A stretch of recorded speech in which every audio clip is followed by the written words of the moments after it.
Let's talk about the extreme levels of demoralization. Ladies and gentlemen, from Kiro 7, Seattle, over 200 Seattle police officers quit amid national protests. And bravo. Bravo to each and every one of these officers who have quit the department and won't be party to the corrupt system anymore. And I know we're talking about demoralization, the system falling apart, but at a certain point, you need to stop propping up the broken system. Part of the demoralization exists because these people who march to the street with their fists in the air have never had to deal with any real problems because they just call the police. Police do it for them.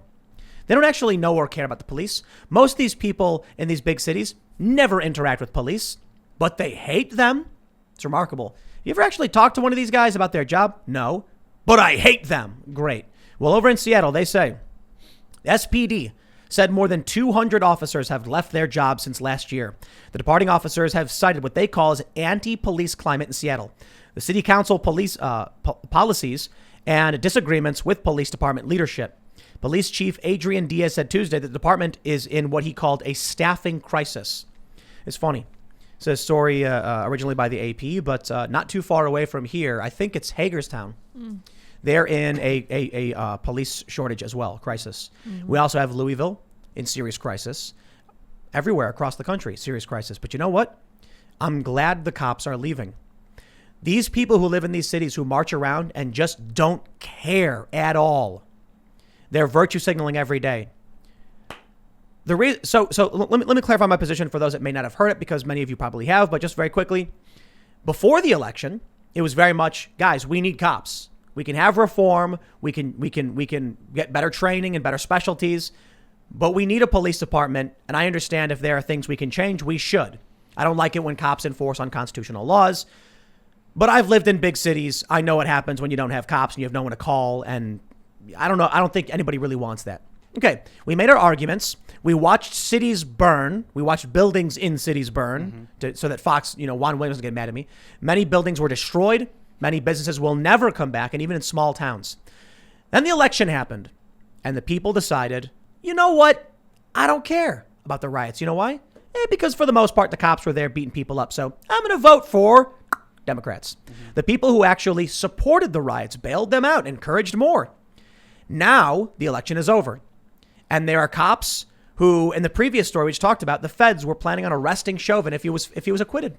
Literally, if the jury was like, he is not guilty of this crime, they'd be like, arrest him anyway.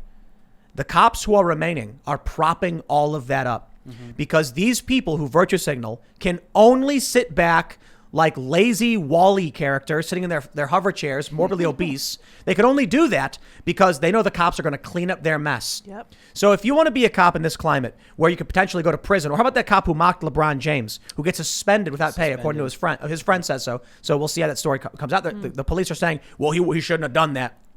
You want to be a cop in this environment?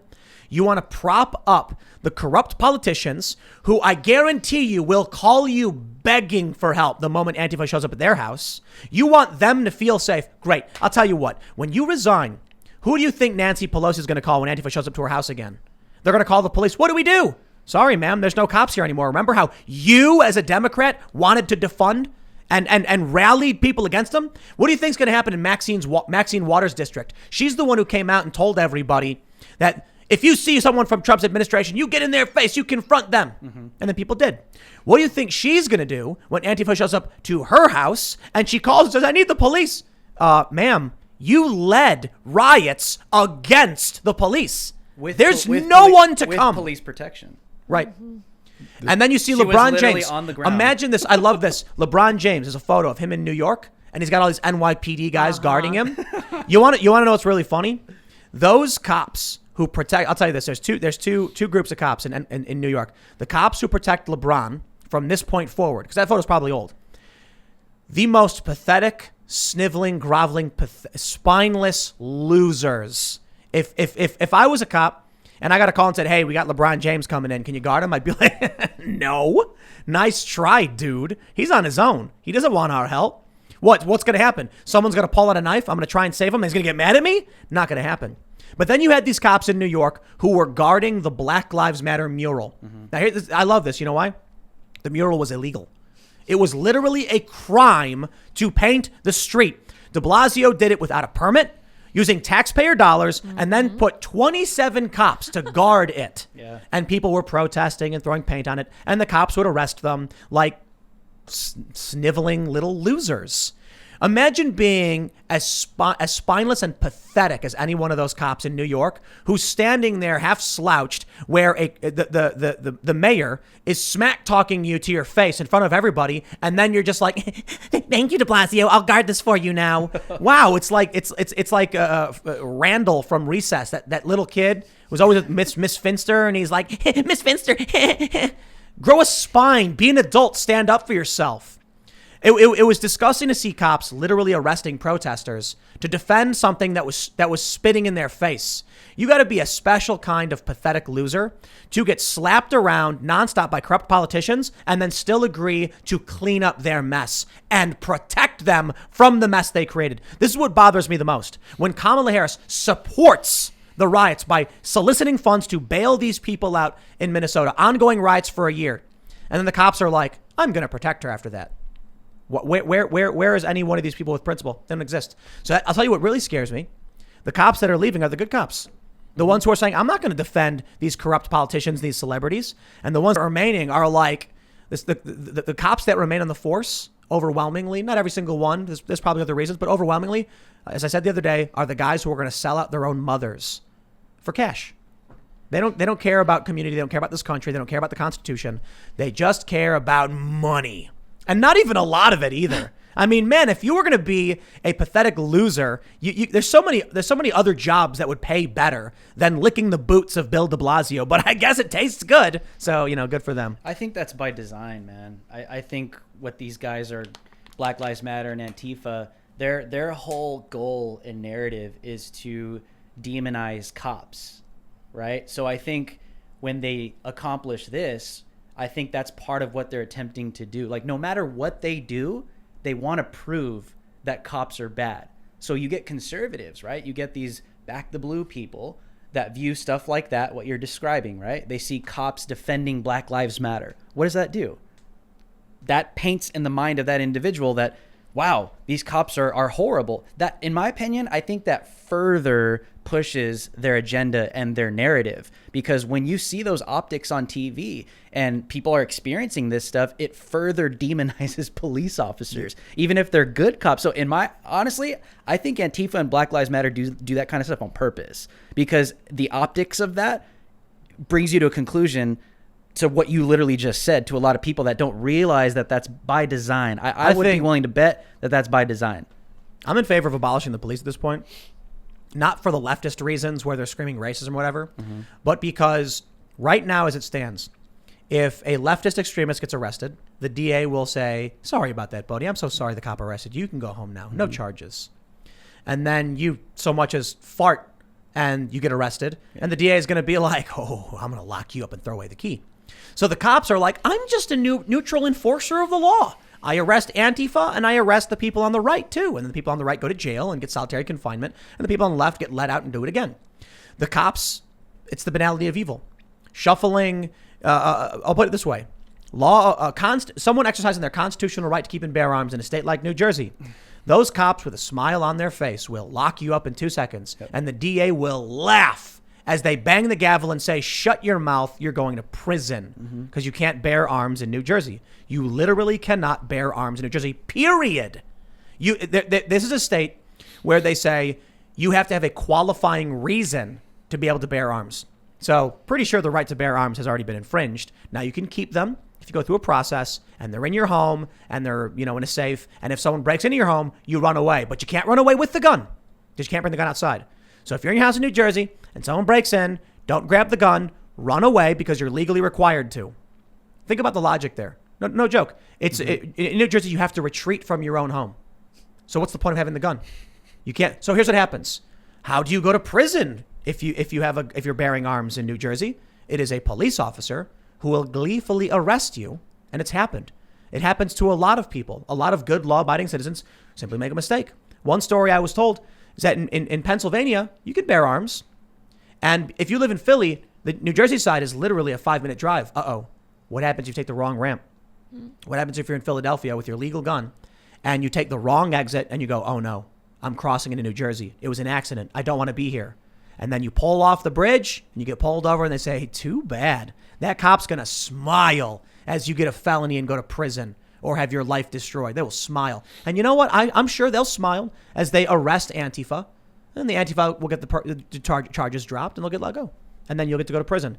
So at this point, I'm just like, the remaining cops are not good cops. I'd rather be responsible for myself. If Antifa can burn down buildings across this country and get away with it, I need to defend myself. And that's why I started buying weapons to protect my home and myself, as is my constitutional right. And the last thing I need is a cop who can't enforce Antifa, but will gladly lock me up if I try to exercise my rights in the wrong place. It sounds like it's more a problem with the DAs, because the cops are just impartially arresting criminals, whoever, whether you agree with the crime or not. But then the DAs are letting these people go, so it's putting the cops in a bad place. The cops are the ones who are enforcing it. Well, they're just the DA isn't showing up at my house and threatening to arrest me. No, the DA is letting the criminals go. Right. Yeah. So if there were no cops enforcing unconstitutional laws, we wouldn't have to worry about it. The DA would sit there crying with no support. But wielding the power of law enforcement allows them to selectively enforce political ideologies, and they're doing it. So last year, the argument was stand up for the police and vote. When that didn't work, at this point, the cops are clearly just getting good citizens arrested and charged, and Antifa is getting let go. Not just Antifa, but extremists on the left, Black Lives Matter. We had in Portland, I think, there were like 4 people charged with felonies, and the feds charged them. And the moment Joe Biden gets in, all charges dropped.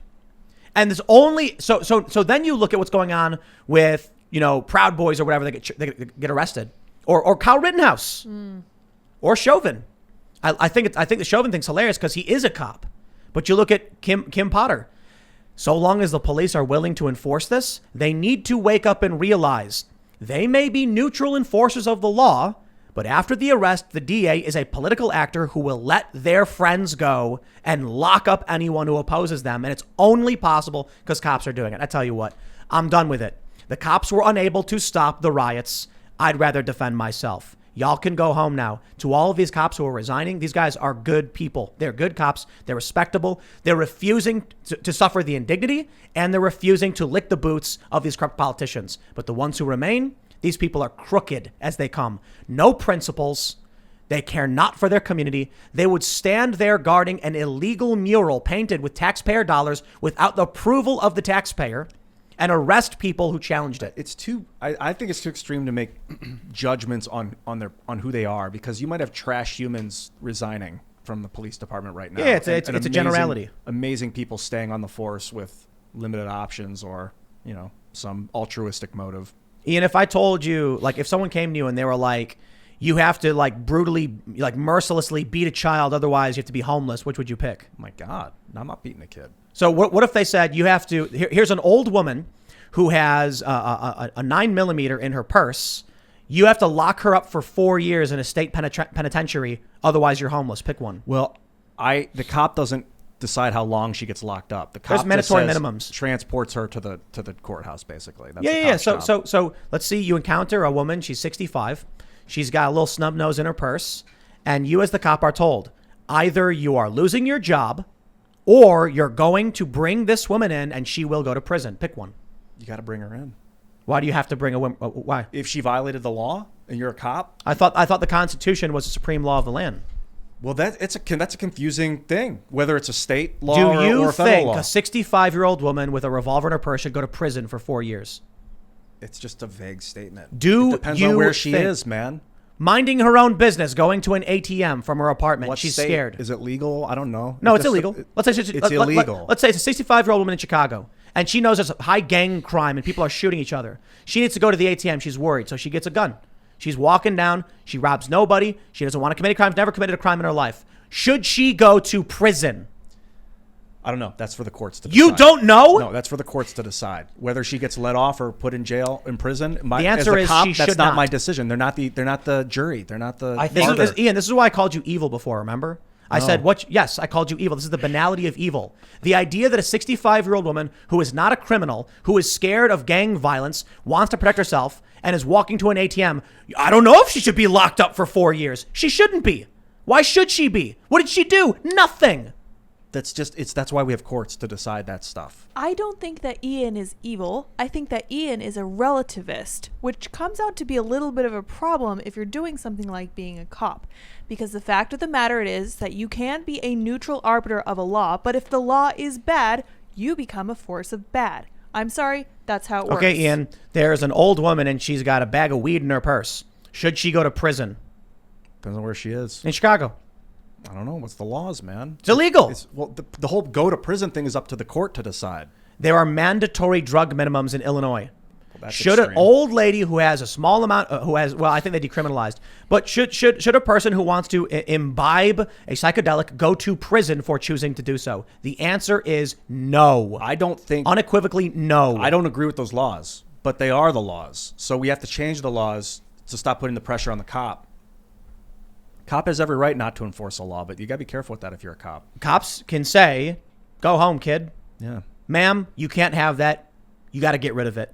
You can submit it to the police station. You can turn it in, but you can't have it because someone else will lock you up. But probably if you... How about when the cop in New Jersey stopped the woman who crossed the bridge, because this is a story I was told at one of the gun shops out there, instead of arresting her and getting her and processing her and then her getting charged with the felony, he could have said, ma'am, I'm going to give you an escort back to the on-ramp to go across that bridge back to Pennsylvania. You can't bring that weapon into the state. Does that sound okay?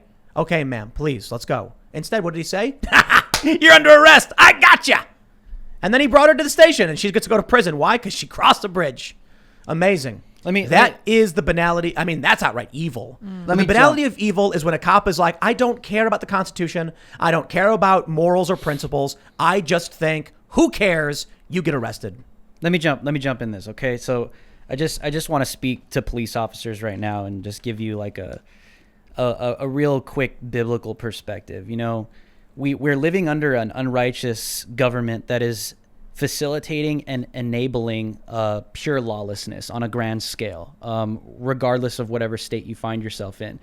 You know, the biblical mandate for a police officer is literally in Romans chapter 12, God's avenger that is mandated to execute righteous judgment or justice upon evildoers. So what I want people to understand and think about right now, especially if you're a police officer, you're going to have to really make a decision. And I know this is a lot easier said than done.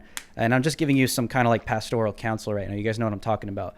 You're going to have to make a decision right now whether you are going to be a vessel of lawlessness and execute unrighteousness under an unrighteous, lawless government, because that is what you are literally becoming. That's where America is, because they're not executing righteous judgment. Or you're going to have to make a decision and walk away from what this system literally is right now. And like I said, I know that's a lot easier said than done. You're thinking about your family, you're thinking about your future, you're thinking about your kids' schools, you're thinking about your reputation.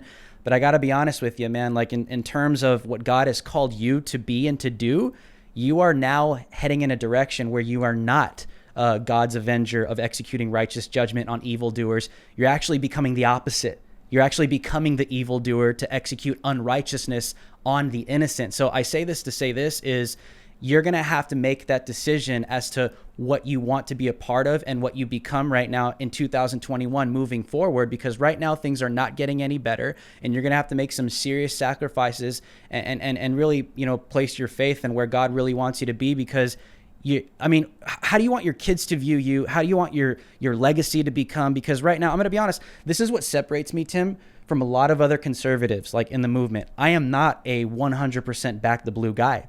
These people hate me for this. I get all kinds of messages. The hell's the matter with you? What do you mean? That's what we believe. I'm like, no. Because when you end up in a police state, who the hell is the police, right? Those are my views. Like for me, Tim, I agree with you, right? I agree with you with what you're saying. But what I want to add to that is police officers have to make a choice. I agree with you with what you're saying. Ian, let me ask you a question. You said that it depends on what the law is, right?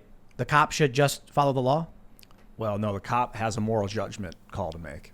Oh, okay. So now you're saying the cop shouldn't just lock up an old woman who didn't commit it. Well, I didn't say he should or shouldn't. It depends on the situation. I mean, that one story I asked you had is vague. I asked you a specific instance. An old woman going to an ATM in Chicago. She's scared of gang gun. violence, and so she buys a gun and she has it with her. The cop, you know, it's up to the cop. Should she go to prison? I don't know, man. That's up to the cop, really. Would you arrest to take her the not woman? to prison, but to take her to jail? That would be a cop's. You know idea. she's going to prison. Like you can't pass the buck. You know she's going to prison. So would you do it? Would you arrest her for that? I would resign as a cop immediately if I was a cop. Right That's the point. Yeah, that's I'm the not. point. I'm That's not. the I'm not. point. I'm not a kind of. You know, of person, you though. know I'm how not a cop. because you know what the point is. Loading Jews onto trains was the law, and there were a lot of people who didn't know what they were doing, but it was the law. They had to do it. It is the obligation of our cops, our military, to defy unlawful orders. Now, we talked about this the other day. The challenge is, what if you don't know what the end result is? Now you've got a moral challenge. That's why I think the National Guard and the military would probably just follow the orders they're given because they don't know the full context. Yeah. And they can't. But when it comes to a cop who's looking at a young person who's got a small amount of drugs or some sort, and they think to themselves, I'm going to arrest this person. They know what comes next. They're not making these people's lives better. Now, for the most part, look, drugs are illegal, and I'm not a big fan. I do think the war on drugs is bad, but specifically around the right to defend ourselves right now is my issue. The police are trying to arrest these people. They almost always get let go. And I'll give you one more. In D.C., in 2017, several hundred people got arrested all at the same time. I was in that group. I got released because I was calm and polite, talked to the cops, showed them my press ID. Eventually, they pulled me out, let me go. Not only did these people get their charges dropped, they then sued the city after running around, smashing windows and setting fires, and they won a massive lawsuit. The taxpayer is now paying the people who set garbage on fire, set an immigrant's limousine on fire, which he didn't own, it was leased, and they smashed up windows in buildings, got arrested, but they know the tactics and the strategies. So they said the government didn't know how to charge the individuals. They couldn't. So they get their charges dropped, and then they turned around and sued the city and won. Sued the government and won. So my problem right now is, it doesn't matter what you think the cops should or shouldn't be doing. It doesn't matter what I think. What matters is, at the political level, the judges, the mayors, and at the federal level are controlled by the cult, by the cathedral, and any cop who stands there saying, I'm just a neutral arbiter of the law, you are handing people over to the cult. So at this point, I'm like, whatever, abolish the police, I guess. Thanks for checking out this clip from the Timcast IRL podcast. If you want to see the full show, come back to this channel, youtube.com/TimcastIRL, Monday through Friday at 8 p.m., where you can leave comments and super chat, and we actually will read your comments on the show. Don't forget to like, share, subscribe, and if you want exclusive members-only content, segments you can't get anywhere else, go to timcast.com, become a member, and we even have full bonus episodes. Thanks for hanging out, and we'll see you all next time.